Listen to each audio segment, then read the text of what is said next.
Peace, everybody. This is Kaishim with the Fortified Fitness and Strength channel.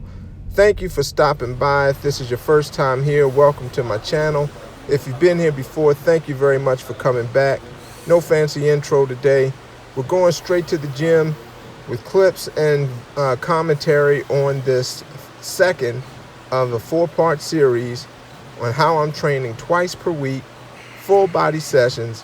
And this is a 4-workout rotation that I'm doing, so that's why we're going at presenting this as a 4-part series. This is workout number 2 that you're seeing clips from, and basically all you're seeing are the work sets. On most exercises, those work sets are done in a rest pause format that I've picked up from the Dog Crap or DC training protocol, where the set is split into 3 parts. You do your first, you get to your working weight. You start the set, you do as many reps as you can, put the weight down, take 10 to 15 deep breaths, do that a second time, weight down, 10 to 15 deep breaths, do it for a third time. There are some exercises that are exceptions to that, but for the most part, that's how I'm doing the work sets on this program. Now, between the DC program and my own program that I've been doing based on the DC program, I've made pretty good progress over the last couple of months. The reason I started training like this was to gain some weight. I needed to put some more muscle back on, and so this was something I had not been doing. It's very different from the kind of training I'd been doing before I got into DC and now this, and I thought this would be worth a shot, and it has been working. I've gained about 7 pounds in the last, I think, 2.5 months or so, and that's pretty good for someone my age. I'm 43, who's been at this as long as I have. I've been training for, since about 2005. So was that 15 years? Wow, time flies.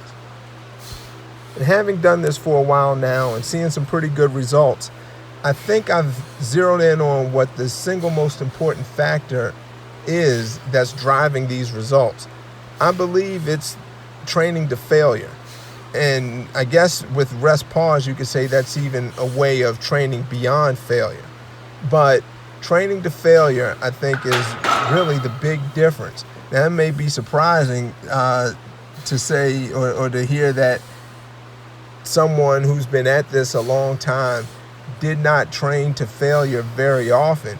But that's become a lot more common, I think, especially in powerlifting. I don't know about bodybuilding circles, but as far as powerlifting circles, training to failure in recent years has not been something that I know many other lifters, I can't say every lifter, because I don't talk to all power lifters or keep up with everybody's training, but a lot of folks don't train to failure.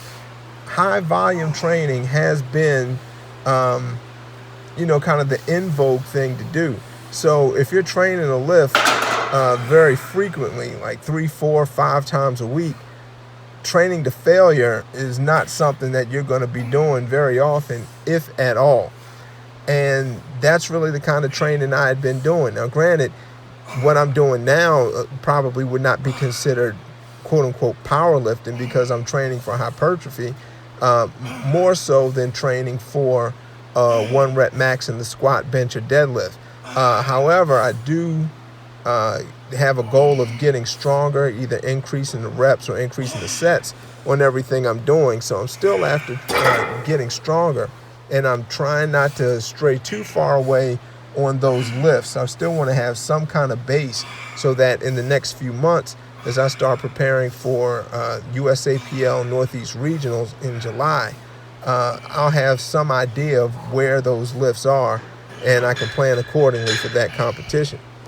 I'm not sure exactly how I'm going to incorporate this high-intensity protocol into that prep for a powerlifting meet. I haven't figured that out just yet. I have an idea in mind, but I do know as far as what I'm doing right now, training to failure infrequently seems to be driving body mass gains. If you're someone who is following a high volume training protocol, you're squatting 4 and 5 times a week, or benching 5 times a week, or 4 times a week, something like that. Training to failure is probably not a very good option because you don't have enough time to recover and adapt from one session to the next.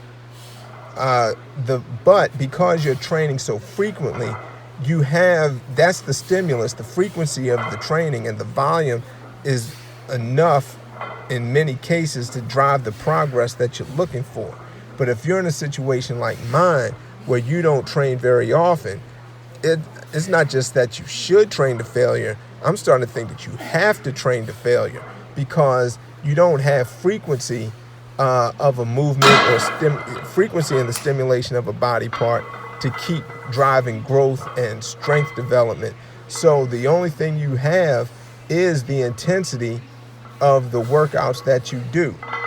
Now what you're seeing on screen is my last work set of this workout. So I'm going to have to wrap this up, but that would be the main point, and I'll get into this more in the next video. If you're going to try out infrequent training, or if you find you have to train infrequently, you have to train to failure. You have to make it intense. Otherwise, you're not going to make the progress that you might want to make. So with that, I hope you got something from this. If so, please click like on the video, leave a comment, let me know what you think.